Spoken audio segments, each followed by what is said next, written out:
Welcome to Northumberland Zoo on YouTube. My name is Maxine and I work here. Now it's about time that we had a guinea pig update, obviously, and that is of course in our amazing guinea pig village, Hawk Springs. We've got a few little jobs that we need to do in here, so let's get started. Because it's all outdoors, the weather is affecting some of our signage. Like this is the old mine sign which I just took down. It's seen better days. We've got some new signs made on the laser cutter by you, so we're going to put them up. And then we've also got the new building to go as well. So last year Burgess pet food supplier very kindly sponsored Hawk Springs, and their sponsorship actually, rather than monetary, they give us free food forever for the guinea pigs, which is a really great. The other thing that Burgess Guinea Pig Food sponsored was actually purchasing a brand new floor for these guys. The lino that we had lasted so long, but now it's actually got a proper nice piece of kind of wood effect floor. So that's made a massive difference on how easy it is to clean this enclosure. So because of that, and it's such a nice thing for them to do, we decided to build them a building in Hawk Springs specific to them. Obviously it had to be a feed mill, didn't it? And it's a Wild West themed one.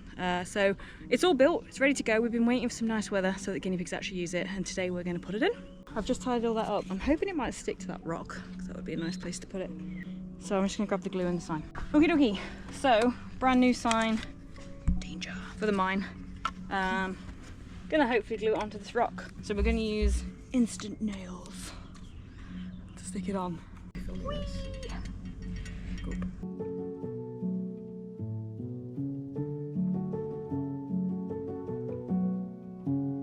So yeah, our Hawk Springs lettering has not lasted as well as I wanted to do. Obviously we made it all out of plywood with the laser cutter because it's a really cheap and a really nice in-house way of doing this stuff. So I've got some spanky new signs that we're going to replace it with.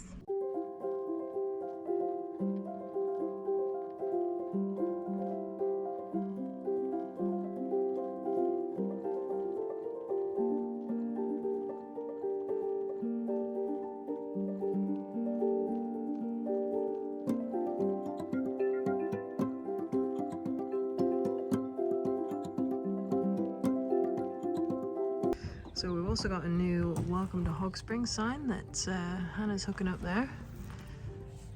Do you think that's central? Yeah, I think we're about right. Look at that. Looks good. Perfect.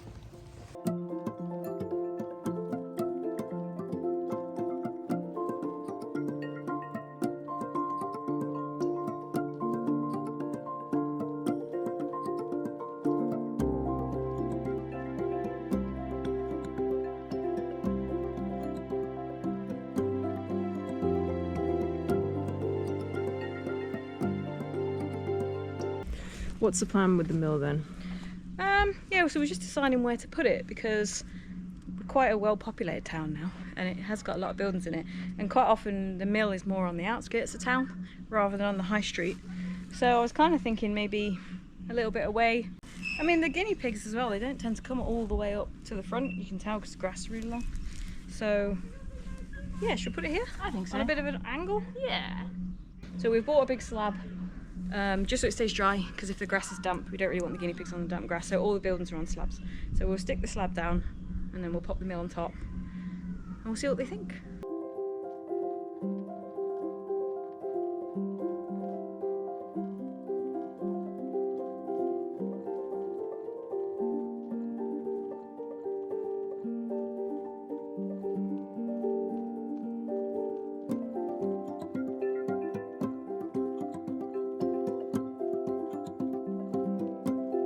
This is Snowdrop. She's about 2 years old.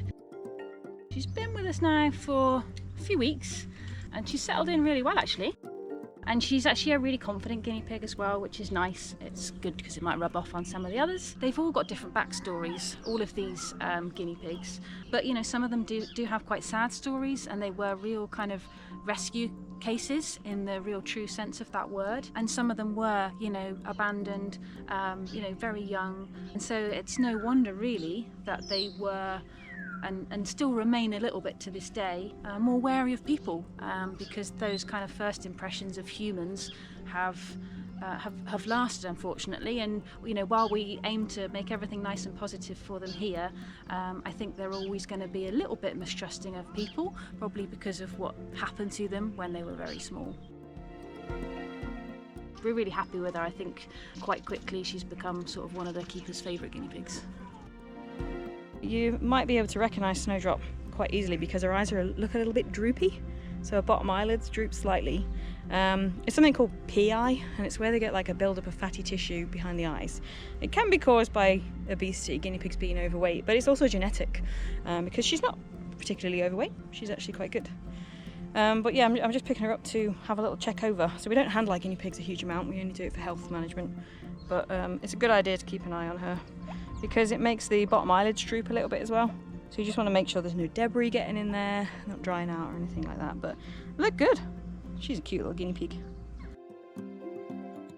We've had a few comings and goings, haven't we, with new animals, and we've sadly lost a few animals as well. I think when you have this many guinea pigs, you are going to inevitably lose some at some stage. So we lost Dahlia. She had cysts on her ovaries, we discovered, and then more recently we lost Pearl, and she had gut stasis, and unfortunately she didn't respond to treatment, so we had to have her put to sleep as well. So yeah, a couple of losses there. As Lucy said, when you've got this many, it does happen. If you look after them well and you give them the correct diet and good quality of life, they can live for 5, even 6 years, but a pretty good age for a guinea pig is about 5 years old. These are all come from the rescue, so some of them we have exact birthdays because they were born at the rescue or they have information from the previous owners. Some of them, you don't know exactly what their life was like before they went to the rescue. So we have estimate ages and we have exact ages for some, but you just never know. So we've had them for like 2.5 years, the whole group, haven't we now? Yeah. So we know that Pearl was in the latter stages of her life, and so was Dahlia too. At the moment they're doing really well. Obviously there's a lot more grass out in the enclosure and things for them to be eating, so yeah, we have kind of reduced some of their other things as well, like their veggies, but they're really enjoying the grass in here, and they're doing quite a good job of keeping the grass at a good length as well, so it's less work for us in trimming and weeding and stuff like that, so it's very helpful of them. We do appreciate it. Well, I hope you enjoyed that update on Hog Springs. It's a never-ending job keeping this place up to scratch for our very important residents here. If you want to become a corporate sponsor of our exhibit, just like Burgess and just like cottages.com, then you can find out more information about that on our website. I'll put the little link in our description as well, because it's pretty cool for our corporate sponsors. Not only have we got corporate sponsors for our guinea pigs, but we've also got them for the snow leopards too. So if you want your business name featured in Hog Springs, then check that link out in our description. And if you haven't done already, please do remember to like this video and subscribe to the Northumberland Zoo YouTube channel, and we shall see you next time.